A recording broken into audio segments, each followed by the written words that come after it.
사도신경으로 신앙 고백 드리겠습니다. 나는 전능하신 아버지 하나님 천지의 창조주를 믿습니다. 나는 그의 유일하신 아들 우리 주 예수 그리스도를 믿습니다.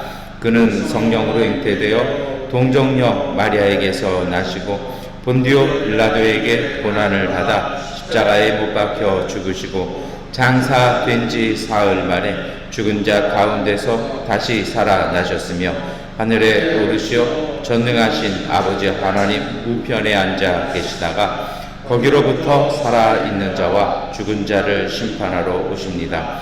나는 성령을 믿으며 거룩한 공교회와 성도의 교제와 죄를 용서받는 것과 몸의 부활과 영생을 믿습니다. 아멘.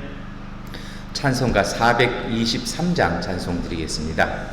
먹보다 더 적음은 죄로 물든 이 마음 있는보다 더 이게 깨끗하게 씻겼네.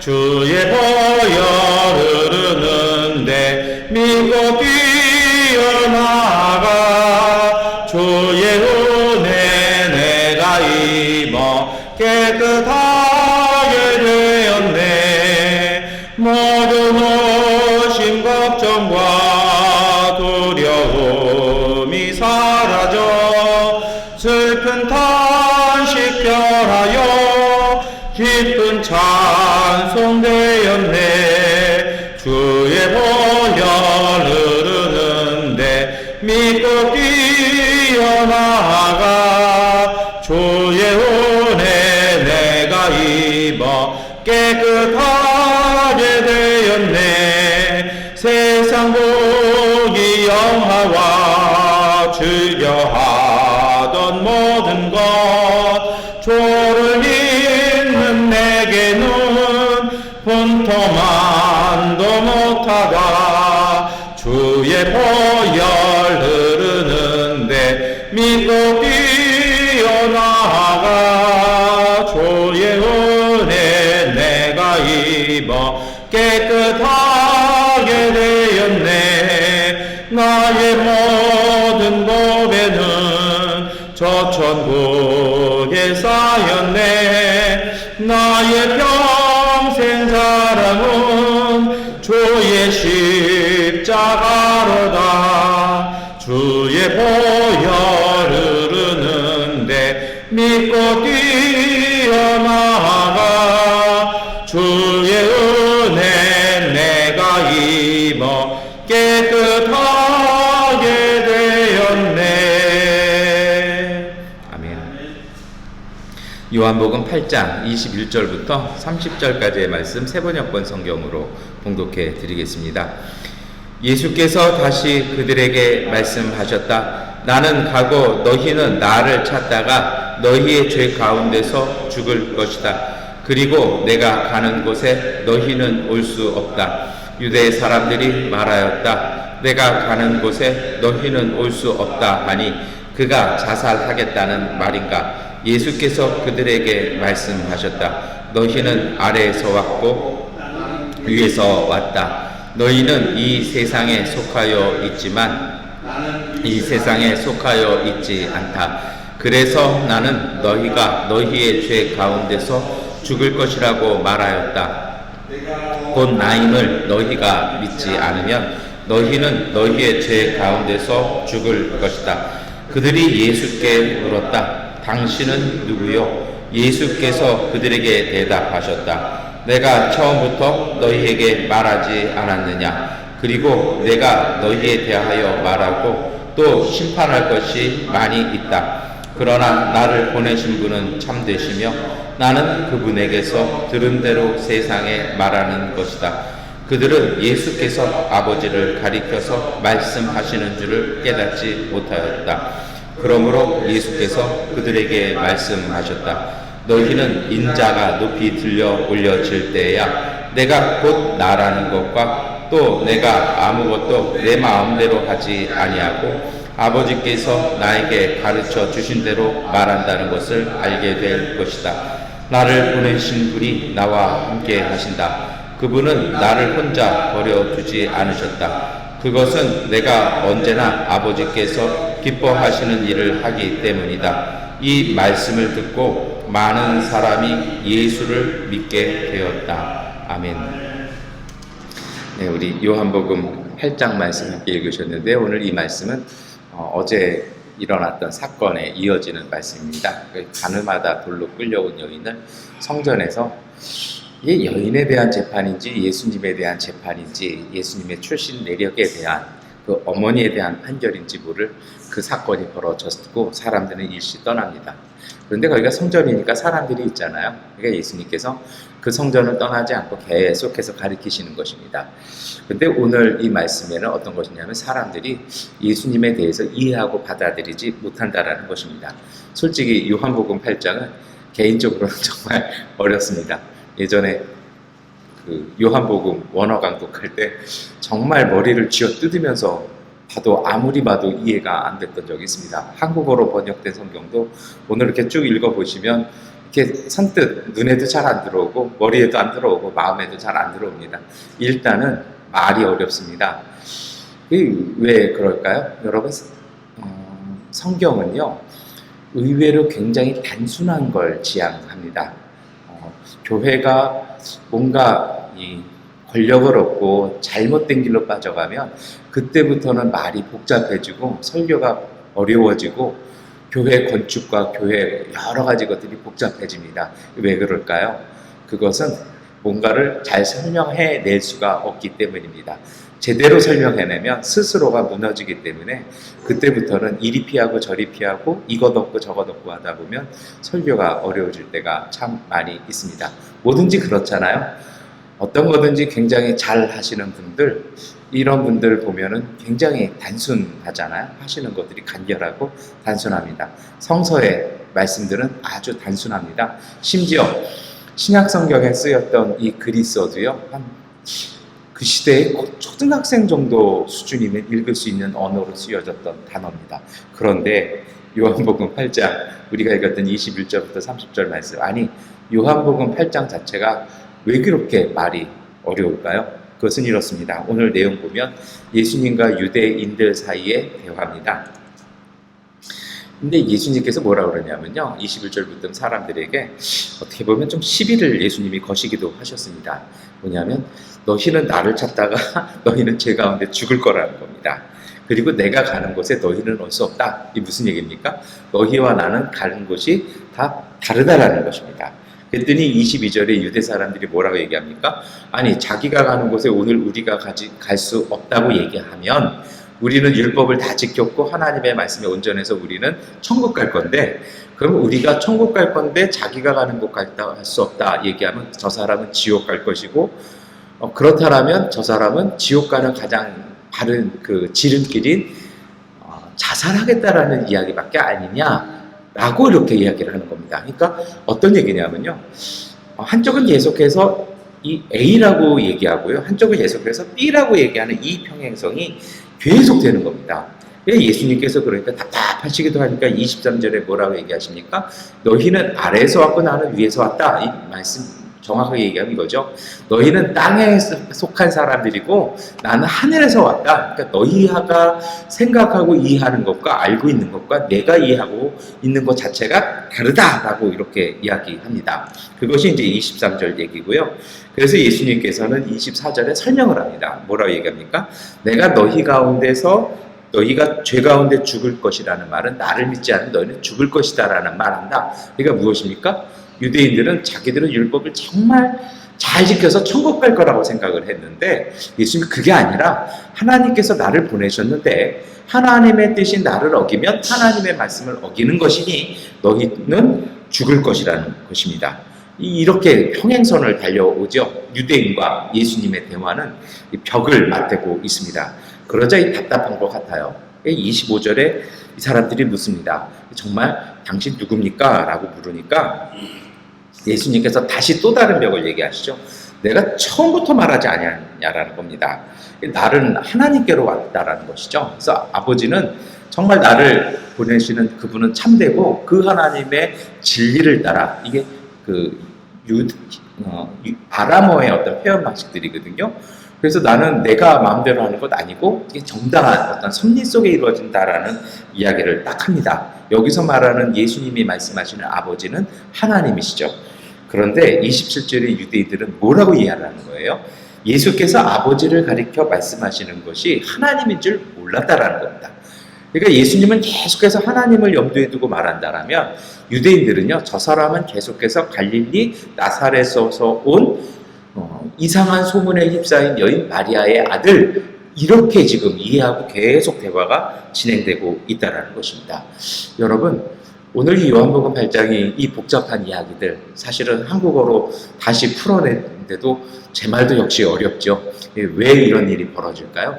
서로가 서로 다른 생각을 하고 보는 것입니다. 유대인들은요, 자신들의 생각, 자신들의 입장에서 이야기를 하려고 합니다. 그런데 예수님은요, 유대인들의 생각이 아니라 하나님의 뜻에 입각해서 말씀을 이야기하는 것입니다. 사람의 생각과 가치관이 고정된 채 하는 대화는 그것은 결코 대화일 수 없습니다. 오늘 유대인들과의 이 대화와 예수님과의 대화는 서로가 서로를 아무리 설명하고 이해하려고 하지만 그들은 유대인들은요, 자신들이 선지식으로 잡고 있는 것에 붙잡혀 있기 때문에 예수님께서 말씀하시는 언어, 그 단어들의 뉘앙스나 그 의미들을 자신들만의 방법대로 해석하기 때문에 이것은 대화가 될 수 없습니다. 예수님께서 그것을 아십니다. 그래서 예수님께서는요, 그 사람들이 이해할 수 있도록 그들이 알고 있는 범주 내에서 다시 설명하시지만 결국은 씨알도 먹히지 않습니다.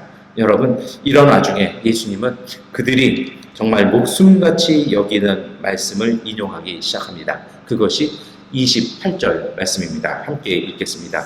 그러므로 예수께서 그들에게 말씀하셨다. 너희는 인자가 높이 들려 올려질 때에야 내가 곧 나라는 것과 또 내가 아무것도 내 마음대로 하지 아니하고 아버지께서 나에게 가르쳐 주신 대로 말한다는 것을 알게 될 것이다. 아멘. 그래서 예수님께서는요, 민수기에 그리고 신명기에 나왔던 말씀을 인용합니다. 그것이 무엇입니까? 이스라엘 백성이 고집 부리다가 사막 광야 한가운데서 불뱀에 물려서 그 독 때문에 고통당합니다. 그때 하나님께서 모세를 시켜서 놋뱀을 만들게 하시죠. 그리고 말씀하십니다. 이 놋뱀을 바라보는 자는 나을 것이다 라는 겁니다. 그런데 참 신기한 일이 생겼습니다. 그것을 바라본 사람은 낫고 그것을 바라보지 않은 사람은 죽었다라는 것입니다. 그리고 그 이야기를 예수님은 오늘 다시 인용하십니다. 어떤 이야기일까요? 여러분, 사실 그렇잖아요. 그 놋뱀 이야기 자체가 그런 것이 있지 않습니까? 물론 아프고 괴로운 건 이해하는데 그거 고개 좀 들어봐서 바라보는 거 뭐가 어려웠을까요? 아무리 중병이더라도요, 이렇게 올려다볼 수는 있지 않습니까? 이 정말 목 관절 환자 아니면 목에 기부스하지 아니하면 올려볼 수 있잖아요.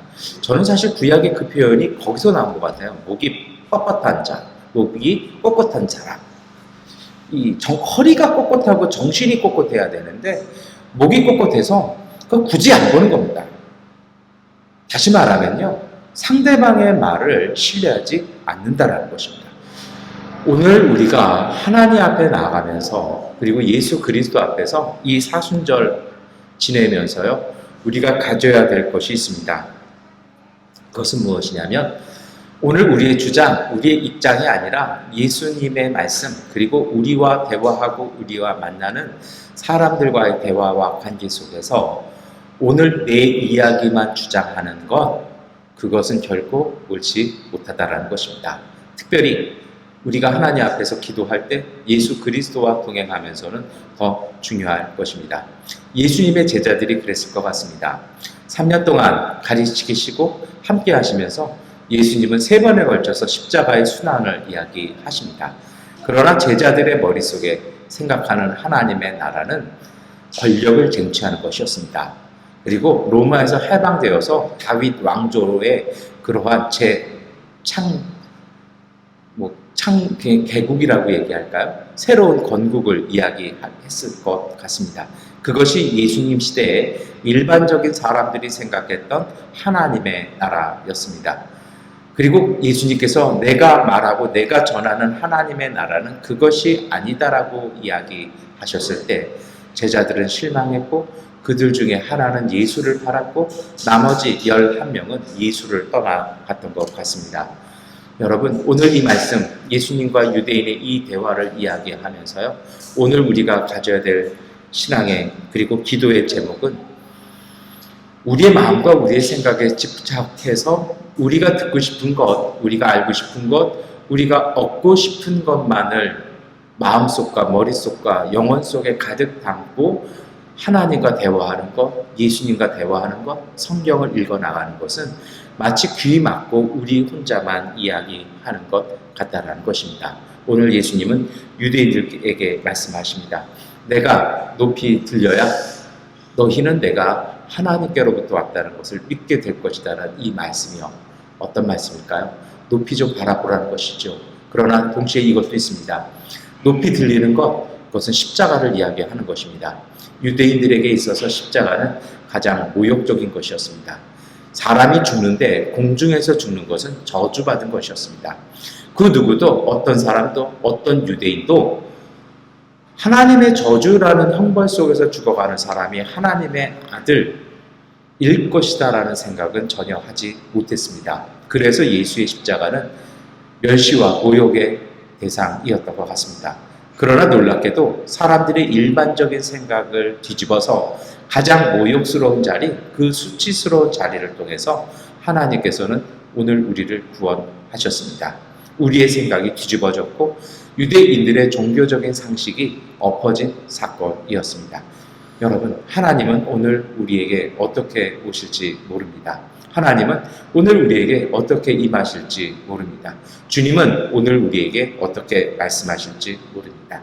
내가 알고 있는 지식, 내 경험, 내 가치관, 지금 내게 필요한 필요들에 의해서 우리의 생각과 우리의 마음이 묶여버리면 우리는 주님의 말씀을 들을 수 없습니다. 유대인들은 그 이후로 하나님의 아들을 십자가에 못 박은 것입니다. 사순절 종려주일을 앞둔 이 주간들을 보내면서 그래서 오늘 우리가 할 일이 있습니다. 그것은요, 정말 하나님 앞에서 열려있는 마음으로 서야 할 것입니다. 하나님께서 하신 말씀을 우리가 듣고 싶은 이야기로 듣는 것이 아니라 정말 하나님께서 하신 그 뜻대로 우리가 받아들일 수 있도록 오늘 우리의 마음과 생각을 열어야 할 것입니다. 이 사순절 보내면서 우리가 해야 할 것이 바로 이것입니다. 정말 있는 사실 그대로를 인정할 수 있도록 그리고 받아들일 수 있도록요. 그리고 오늘 우리 스스로도 마찬가지입니다.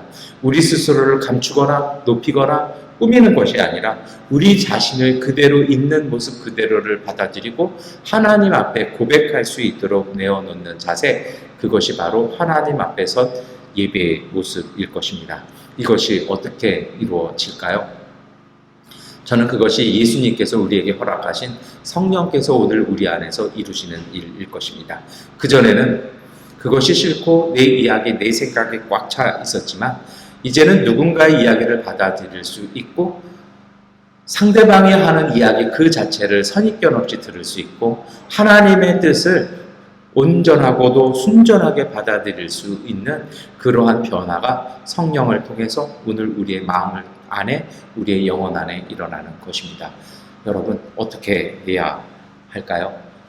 오늘 예수님은 사실 이 말씀 마치시고 이어서 하신 그 유명한 말씀이 있습니다.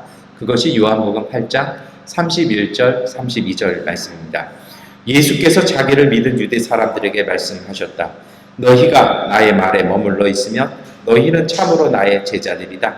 그리고 너희는 진리를 알게 될 것이며 진리가 너희를 자유롭게 할 것이다. 유대인들은 처음에 믿지 못했습니다. 그러나 예수님께서 나는 세상과 다르다는 이 말씀을 듣고 이분의 가르침은 우리가 전 익숙하게 들었던 바리새인들의 가르침과 해석이 아니라 또 다른 해석이라는 것을 깨닫기 시작할 때 비로소 유대인들은 믿을 수 있었던 것이죠. 여러분, 오늘 우리가 이 사순절 지나가면서 이러한 변화가 우리 안에 있기를 소망합니다. 항상 이전 것은 지나갔고 보라 새 것이 되었다라는 그 말씀 따라서 오늘 우리 자신을 새롭게 하는 그 믿음 가운데 다시 서야 할 것입니다. 예수님께서는 진리가 너희를 자유롭게 할 것이다 라고 말씀하셨습니다. 정말 성령 대신 성령께서 오늘 우리 가운데 오셔서 깨닫게 하시는 하나님의 말씀이 오늘 우리를 자유하게 하시고 하나님께서 주신 믿음의 길 걸어갈 수 있도록 우리가 하나님께 집중했으면 좋겠습니다. 그래서 오늘의 결론은 이것입니다. 무엇이냐면요, 우리가 하나님께 집중했으면 좋겠습니다. 우리의 소리, 우리의 말, 우리의 생각으로 꽉 찬 우리의 머릿속에 무언가를 왜곡해서 듣는 것이 아니라 하나님께서 하시는 말씀 그대로를 순전하게 들을 수 있도록 하나님께 집중했으면 좋겠습니다. 집중하면 맑아집니다. 맑아지면 들을 것입니다. 들으면 우리가 믿을 것입니다. 그리고 우리가 믿을 때에 하나님은 오늘 우리 안에 이루실 것입니다. 주님의 음성, 순전하게 들을 수 있는 맑은 심령, 그리고 하나님의 목소리를 순전하게 들을 수 있게 해달라고 성령께서 우리 안에 역사해 주시라고 우리가 간절히 기도하는 이 시간 되었으면 좋겠습니다. 기도하겠습니다. 전능하신 아버지 하나님, 오늘 우리 안에 주님의 성령을 허락하여 주옵소서. 세상의 염려와 많은 일들에 매여 있는 저희들을 용서하여 주시고, 하나님, 오늘 우리 속에 주님이 주시는 은총 통하여 맑고 깨끗한 마음 갖게 하여 주옵소서. 하나님께서 오늘 우리에게 주시는 그 음성 소중히 듣게 하여 주시고, 우리의 마음속에 가득 차 있는 매임과 문제와 우리의 생각과 우리의 이야기들을 이제는 주님 앞에 내려놓게 하시고, 주님 주시는 그 음성 따라 하나님의 말씀을 고백하며 믿으며 실천하는 주님의 가족들 되게 하여 주옵소서. 새벽 예배 나와 주 앞에 삶을 드리며 시간을 드리며 예물 드리며 기도하며 하나님의 등불을 지켜가는 믿음의 가족들을 축복하시고, 그 가정과 오늘 하루의 삶 가운데 하나님의 놀라운 평화가 함께하여 주옵소서. 예수 그리스도의 이름으로 기도드립니다. 아멘. 하나님께 기도하는 시간 갖겠습니다.